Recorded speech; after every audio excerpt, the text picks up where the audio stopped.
नमस्कार, आप सभी का हार्दिक स्वागत है एनवीर एजुकेशन के इस यूट्यूब चैनल पर। तो साथियों, सूचना सहायक भर्ती परीक्षा के लिए बहुत ही शानदार तैयारी हमारे चैनल के ऊपर आपको करवाई जा रही है और हमने आपके लिए जो है डीबीएमएस की जो सीरीज थी आपके रिक्वेस्ट के बेस पर जो है शुरू भी कर दी है। उसके लिए हमने फर्स्ट वीडियो भी अपलोड कर दिया था जिसमें आपने डीबीएमएस का परिचय, उसके टाइप्स के बारे में जाना था। बहुत ही शानदार आपने सपोर्ट दिखाया है। और अभी जो है दूसरा हम जो टॉपिक्स ले रहे हैं वो है आपका डीबीएमएस और फाइल सिस्टम के अंदर कौन कौन से जो है डिफरेंस होते हैं।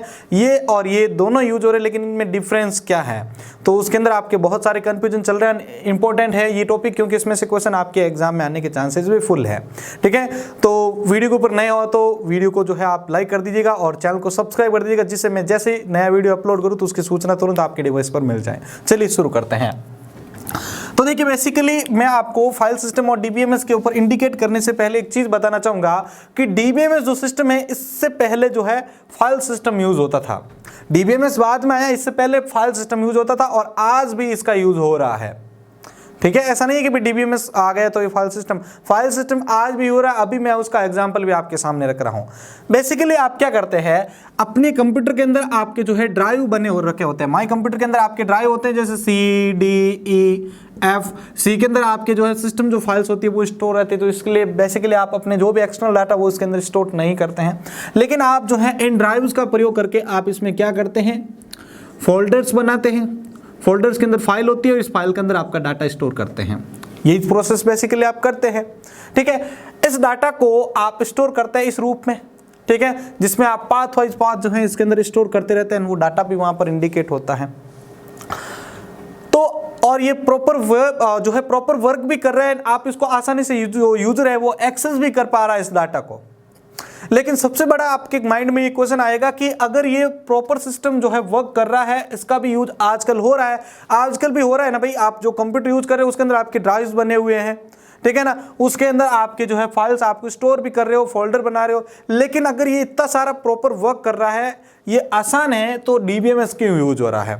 तो बेसिकली मैं अब आपका जो है ध्यान इसके ऊपर लेके आना चाहूंगा कि इससे पहले जो है फाइल सिस्टम का यूज होता था और अब डीबीएमएस आ चुका है, तो इसके आने का रीजन क्या है। तो देखिए, आप यहां पर आप इस फाइल को स्टोर करते थे, ठीक है ना, और यहां पर ये अब मान लीजिए यही डाटा अगर सर्वर पर हो, ठीक है ना, ये डाटा सर्वर पर हो और यहां पर कोई यूजर है राम, ये इस डाटा को एक्सेस करना चाहता है यहां से यहां तक।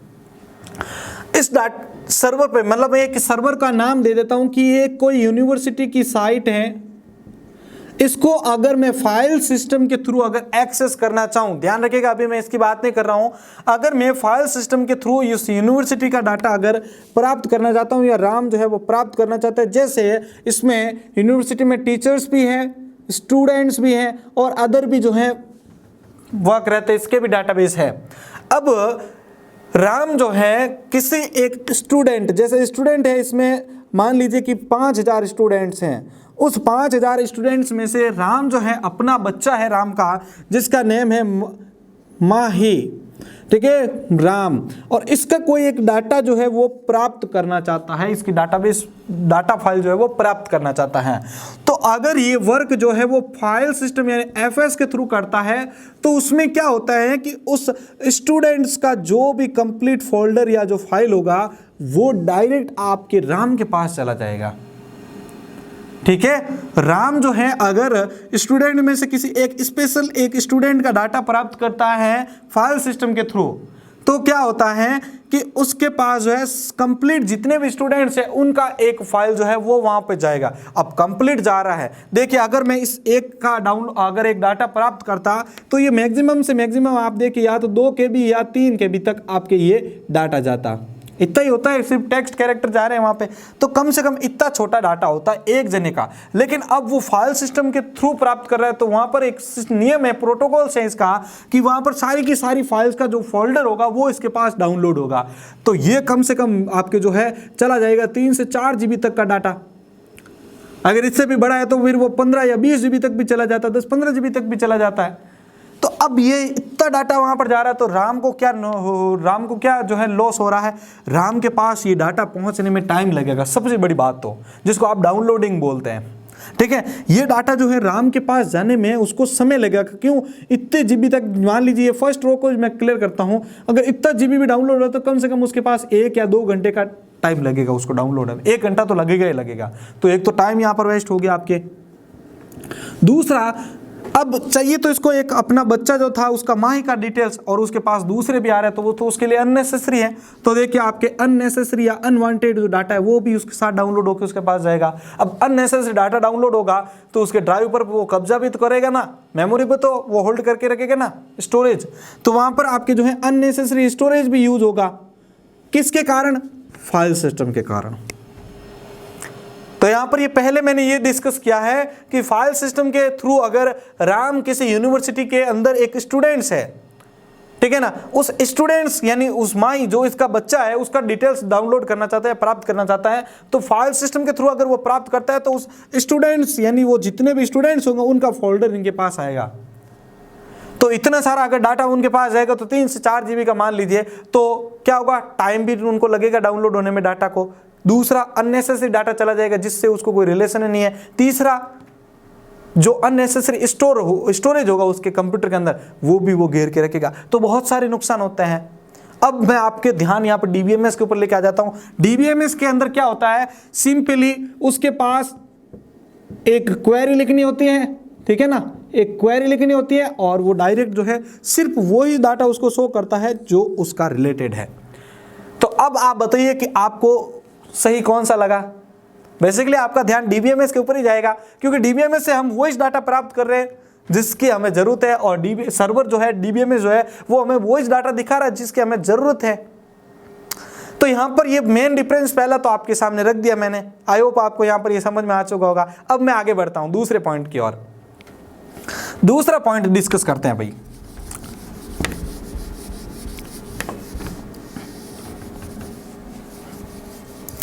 अब मान लीजिए ये यूनिवर्सिटी का एक एग्जांपल और लेता हूं मैं। अगर ये देखिए इधर मैं फाइल सिस्टम ले रहा हूं और इधर मैं डीबीएमएस ले रहा हूं। ये पहला तो आपको मैंने क्लियर करवा दिया है। दूसरा यहां पर देखिएगा भाई, दूसरा है आपका फाइल सर्च से संबंधित, ठीक है। दूसरा जो है ये भाई देखो, ये डाटा रिगार्डिंग था आपके एक्स से संबंधित, ठीक है। और अब मैं फाइल सर्च संबंधित देखिए आप, या सर्च संबंधित टॉपिक्स के ऊपर डिस्कस करते हैं हम। अगर फाइल सिस्टम का यूज करके हम इस यूनिवर्सिटी से किसी स्टूडेंट का डाटा सर्च करते हैं तो क्या होता है कि फाइल सिस्टम का एक नियम होता है कि किसी भी फाइल को सर्च करने के लिए आपको उसका मेटा डेटा आपके पास होना जरूरी है। अब आपके माइंड में आ रहा होगा कि सर मेटा डेटा क्या होता है, मेटा डेटा क्या होता है।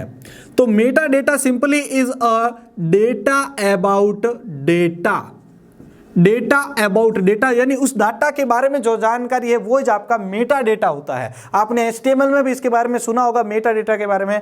तो data about data means Meta data, यानी आपको जैसे ये कोई फाइल्स थी, जैसे ये स्टूडेंट्स नेम की फाइल है, और मैं अगर फाइल सिस्टम का समझो यहाँ पर, तो जैसे ये एक कोई कंप्यूटर है, ठीक है ना, जैसे शिवम नाम से एक कोई कंप्यूटर है, या एनवीरा का ले लेते हैं भाई, एनवीरा नाम का एक कंप्यूटर है जिसके अंदर, ठीक है ना, ये माई कंप्यूटर का नेम है भाई, सिस्टम का नेम एनवीरा नेम का कंप्यूटर है जिसके अंदर आपके डी ड्राइव है, जिसके अंदर आपके यूनिवर्सिटी का नाम लिख देते, जैसे एक ABC यूनिवर्सिटी है और उसके अंदर आपके स्टूडेंट्स नाम का फोल्डर है, उसके अंदर भी जैसे कोई सेमेस्टर हो गया, ठीक है ना, जैसे सेम फर्स्ट मान लिया, या सेम 2 के अंदर है जैसे ये कोई स्टूडेंट, और उसके अंदर ये डाटा है, तो उस डाटा की फाइल का नेम जैसे स्टूडेंट नाम से कोई फाइल है। तो आपको इतना सारा डाटा जो है वो उसका नाम याद रखना पड़ेगा। देखिए पहला आपको क्या याद रखना पड़ेगा, फाइल का एकदम एग्जैक्ट नेम। फाइल का एग्जैक्ट नेम, कई बार तो ऐसा होता है उसका एक्सटेंशन भी आपको याद रखना जरूरी हो जाता है। तो फाइल का नेम ही आपको याद रखना पड़ेगा पहला, ये मेटा डेटा के अंदर ही आता है। दूसरा, उस फाइल की लोकेशन याद रखनी पड़ेगी। तो आप अगर थोड़ी सी भी लोकेशन के अंदर गड़बड़ हो गई तो दूसरा डाटा डाउनलोड हो जाएगा, तो आप उसमें आपका और टाइम वेस्ट चला गया। तो आपको जो डाटा चाहिए वो डाटा तो आपके पास आ ही नहीं रहा है, तो यहां पर आपको तो लॉस ही लॉस हो रहा है ना फाइल सिस्टम की मदद से।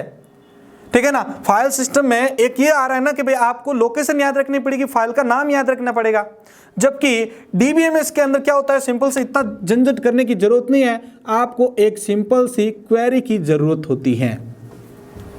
ठीक है, क्वेरी की जरूरत होगी, हम क्वेरी लिखेंगे और उसमें से डाटा को डायरेक्ट एक्सेस कर सकेंगे। सेलेक्ट स्टार फ्रॉम डाटाबेस का नेम, या आप कंडीशन भी दे सकते हो साथ में आप, ठीक है ना। सेलेक्ट स्टार फ्रॉम वेयर, और कंडीशन को भी आप क्रिएट कर सकते हो, तो उस कंडीशन के अनुसार भी आ जाएगा। मतलब डीबीएमएस यहां पर भी बेस्ट वर्क कर रहा है। ठीक है, अब तीसरा मैं डिस्कस करना चाहूंगा, तीसरा पॉइंट आता है आपके लिए मल्टी ऑपरेशंस। मल्टी ऑपरेशंस का मतलब क्या है, मान लीजिए राम ने इस डाटा को डाउनलोड भी कर लिया, यूज भी कर लिया, ठीक है, एक्सेस कर लिया उस डाटा को। अब फाइल सिस्टम में क्या होता है, जब भी किसी फाइल को एक्सेस कर लेते हैं, उस फाइल के ऊपर जो है मल्टीपल यूजर एक ही समय में वर्क नहीं कर सकते या कोई ऑपरेशन नहीं कर सकते। जैसे अपडेट, इंसर्ट, डिलीट, एक समय में वो वर्क एक साथ नहीं कर सकते। इसमें मल्टी ऑपरेशन एक साथ नहीं कर सकते हैं इसमें। जैसे ऑपरेशन कौन कौन से होते हैं आपके, रीड राइट, ठीक है, read read, read write, right right. तो ये मल्टी ऑपरेशन एक साथ नहीं कर सकता इस फाइल सिस्टम के अंदर, या तो वो उसी टाइम पढ़ सकेगा, या उसमें कुछ चेंजेस कर सकेगा, या उसको अलग से बाहर आने के बाद डिलीट कर सकेगा। लेकिन डीबीएमएस में इसका उल्टा होता है, ऑपोजिट है। मतलब वो एक साथ में मल्टीपल ऑपरेशन भी कर सकता है। मतलब वो फाइल को ऊपर तो शो कर ही रहा है, साथ में उसके अंदर वो अपडेट भी कर रहा है डाटा, तो ये मल्टी ऑपरेशन भी इसके अंदर काम आ जाता है। नेक्स्ट यहाँ पर देखिएगा, नेक्स्ट आता है आपके एक पॉइंट है, वो है आपका सिक्योरिटी, और ये होना तो जरूरी है। फाइल सिस्टम भी सिक्योरिटी प्रोवाइड करता है आपको, ऐसा नहीं है कि फाइल सिस्टम उसको प्रोवाइड नहीं कर रहा है सिक्योरिटी, दोनों के दोनों सिक्योरिटी प्रोवाइड कर रहा है। फिर इसके अंदर और डिफरेंस क्या आ सकता है, तो डिफरेंस ये आता है कि फाइल सिस्टम के अंदर बेसिकली आप जब अपने कंप्यूटर को ऑन करते हैं, ठीक है, आप अपने कंप्यूटर को ऑन करते हैं तो आपके सामने क्या आता है, पासवर्ड स्क्रीन आती है। इस बॉक्स के अंदर आप पासवर्ड डाल के जैसे ओके करते हैं तो उसके अंदर आप आगे पहुंच जाते हैं उस प्रोसेस के अंदर। अब इसके अंदर क्या होता है, सिक्योरिटी के अंदर जो एक बेसिक कंप्यूटर होता है फाइल सिस्टम का यूज करके, वो कोई हायरार्किकल सिस्टम को फॉलो नहीं करता है। मतलब आपके माई कंप्यूटर के अंदर भाई मेरे को भी पता है कि DEF के अंदर डाटा स्टोर है, उसके अलावा तो कोई यहाँ एक्स्ट्रा स्टोर है नहीं। चलो डेस्कटॉप के ऊपर भी हो चुका है, वो C के अंदर आ जाता है। तो आप क्या करते हो, जैसे कोई यूजर है उसको आपका पासवर्ड पता चल गया, तो वो क्या कर रहा है, इसमें पासवर्ड डाल के ओके कर रहा है और आगे बढ़ रहा है। अब वो क्या कर रहा है, आसानी से किसी भी फोल्डर के ऊपर क्लिक कर रहा है, ड्राइव के ऊपर, उसके ऊपर तो पासवर्ड लगा ही नहीं है, तो ड्राइव के ऊपर बेसिकली वो क्लिक कर रहा है, उसके अंदर फोल्डर में जा रहा है, फाइल के ऊपर क्लिक कर रहा है, देख रहा है, उसको चेंज भी कर रहा है, कई बार तो वो डिलीट भी कर सकता है। तो यहाँ पर सिक्योरिटी आपकी थोड़ी सी डाउन चली जाती है। यहाँ पर सिक्योरिटी जो है वो अब चली जा रही है। रीजन क्या है, रीजन ये है कि डीबीएमएस में आपको सिर्फ वो इस डाटा शो किया जाता है जिसका रिलेशन आपसे है या जिसको उसके बारे में पता है। क्वेरी भी तो यूज होना चाहिए ना आपके पास, क्वेरी को भी प्रॉपर यूज करना आना चाहिए ना आपको। तो यहाँ पर सिक्योरिटी इसकी भी बेटर रही है आपके डीबीएमएस की। तो ये आपके यहाँ पर जो है फोर्थ पॉइंट भी क्लियर हो चुका है सिक्योरिटी का। ये हायरार्किकल सिस्टम फॉलो करता है। कौन सा, हायरार्किकल। हायरार्किकल मींस जैसे कोई वेबसाइट है, ठीक है, कोई ABC यूनिवर्सिटी है या कोई वेबसाइट है, इसके अंदर क्या है, आपके हायरार्किकल प्रोसेस है। कैसा कि इसके अंदर जैसे स्टूडेंट हो गया, टीचर हो गया, या कोई एडमिन पैनल अलग से हो गया। अब आप जब स्टूडेंट का पासवर्ड डाल के जब लॉगिन करते हो तो आपके रिगार्डिंग ही आपको वर्क मिलेगा। जैसे उदाहरण लेते हैं हम राजस्थान एजुकेशन बोर्ड की वेबसाइट पे, आप वहां पर जाके एज ए लॉगिन करते हैं तो आपके सामने जैसे आपका रिजल्ट है या आपके रिगार्डिंग जो इन्फॉर्मेशन है वो शो होती है। एडमिन का काम आपके सामने थोड़ी आएगा या स्टूडेंट का काम आपके सामने थोड़ी आएगा। तो इसी प्रकार अगर आप किसी यूनिवर्सिटी के अंदर आप एज ए टीचर है तो टीचर के रूप में अगर आप वहां पर लॉगिन कर रहे हो तो आपको जो है दूसरे वर्क या आपका जो व्यू लेवल जो होगा वो आपका अलग होगा, स्टूडेंट का अलग होगा। स्टूडेंट डाटा में अगर उसको अपडेशन मिली है तो ठीक है, नहीं तो वो अपडेट नहीं कर पाते, सिर्फ उसको रीड कर पा रहे हैं। लेकिन यहाँ पर टीचर है तो वो स्टूडेंट का डिटेल देख भी रहे हैं, अगर उनको भी कोई वहां पर फैसिलिटी दे रखे तो वो उसको अपडेट भी कर रहे हैं, उसको डिलीट भी कर रहे हैं, इंसर्ट भी कर रहे हैं। एडमिन का है तो वो अलग उसका मेंटेनेंस का अलग काम कर रहा है पेज का। तो ये यहाँ पर आ जाता है कि सिक्योरिटी प्रोवाइड कर सकता है अच्छी, क्योंकि यूजर के सामने वो ही इंफॉर्मेशन आएगी जो उसको जरूरत है। यहाँ पर तो उसको जरूरत नहीं, उस फोल्डर में भी वो घुसे जा रहा है, डाटा को अपडेट कर रहा है, डिलीट भी कर रहा है। तो जिसका रिलेशन नहीं है तो यहाँ पर सिक्योरिटी आपके डाउन, क्योंकि यूजर यहाँ पर ये यूजर जो है वो डायरेक्ट कनेक्ट हो रहा है आपके फोल्डर के पास, मेन फोल्डर के पास। यहाँ पर यूजर क्या कर रहा है, सिर्फ उसी डाटा से कनेक्ट हो रहा है जो उस डाटा उससे रिलेटेड है। ठीक है, अब हम आगे बढ़ते हैं भाई, आगे बढ़ते हैं और आज का लास्ट पॉइंट डिस्कस करते हैं इससे रिगार्डिंग, जो आता है आपके रिडंडेंसी का।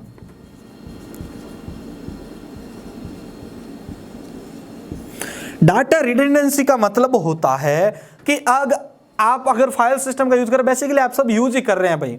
इसमें क्या होता है अपने फाइल सिस्टम में कि आप एक ही कंटेंट की डुप्लीकेट कंटेंट भी करके आप बहुत सारी फाइल बना सकते हो, कोई नहीं रोक सकता आपको। जैसे मैं एक वर्क कर रहा हूं, ठीक है, मैंने यहां पर लिखा है जैसे हेलो, और यहां पर कुछ लिखे, कुछ एक फॉर्मेट टाइप कर रखा है और यहां पर सिग्नेचर है। ये एक डाटा की फाइल है, इसी को मैं कॉपी कर करके जितनी चाहूं उतनी फाइल बनाए जा रहा हूं। तो इससे क्या होगा कि आपके कंप्यूटर के अंदर एक्स्ट्रा स्टोरेज होगा, वो वहां पर जो है होल्ड करके रखेगा ये फाइल्स। भाई फाइल्स का तो इसका मतलब था नहीं, इतनी सारी कॉपी हो गई गलती से, तो ये तो आपके एक्स्ट्रा वहां पर आपका जो है स्टोरेज का यूज कर रहे हैं, तो अपने लिए तो यहाँ पर डिसएडवांटेज की श्रेणी में आ रहा है ये फाइल सिस्टम के अंदर। लेकिन यहाँ पर देखिए, आप बोलेंगे कि सर इसके अंदर भी तो कुछ नियम होंगे, प्रोटोकॉल्स होंगे। तो नियम ये है कि इसके अंदर आपका जो फाइल सिस्टम होता है वो सिर्फ एक ही चीज को देखता है कि इस फाइल का जो नेम है, इस फाइल का जो नेम है वो कहीं सेम तो नहीं है। जैसे इस फाइल का नेम हेलो है, अगर इसका भी नेम अगर हम हेलो रखेंगे तो क्या होगा, ये एरर शो करेगा कि this file is already exist, मतलब ये फाइल पहले से ही है, अब आप इसको कोई दूसरा नाम दीजिए। तो अब अगर मैं इसको हेलो 2 कर दूंगा, हेलो 3 कर दूंगा, तो डाटा तो वो का वो है अंदर, डाटा तो वो का वो है अंदर, और बाद में आप इसको जो है चेंज कर रहे हो। ठीक है, तो मतलब एक ही प्रकार का डाटा वहां पर स्टोर होते जा रहा है ना, आपका स्टोरेज भी यूज कर रहा है, तो ये तो आपके लिए काम कर रहा है नहीं, रिडंडेंसी यहाँ पर। लेकिन डीबीएमएस में इसका उल्टा होता है। डीबीएमएस में क्या होता है, देखिए भाई, डीबीएमएस में क्या होता है, कुछ कांस्टेंट होते हैं, जैसे प्राइमरी की हो गया, ठीक है ना, जैसे प्राइमरी की है, यूनिक की है, इनका यूज करके आप क्या कर सकते हो, सिर्फ यूनिक डेटा को ही स्टोर कर सकते हो। तो ना तो उसकी जो है एक्स्ट्रा कॉपी बनेगी, ना डुप्लीकेट डाटा आएगा, और ना ही आपका एक्स्ट्रा स्टोरेज यूज होगा। ठीक है, आपने कहीं देखा होगा किसी वेबसाइट के ऊपर एक ही स्टूडेंट के डबल डेटा पड़े, नहीं पड़ा होगा। आपने कई बार ये देखा होगा यूजर का डबल डेटा पड़ा है, नहीं पड़ा है। रीजन क्या है, वहां पर रिडंडेंसी वर्क अच्छी कर रही है, किसमें, डीबीएमएस में, डेटाबेस मैनेजमेंट सिस्टम में।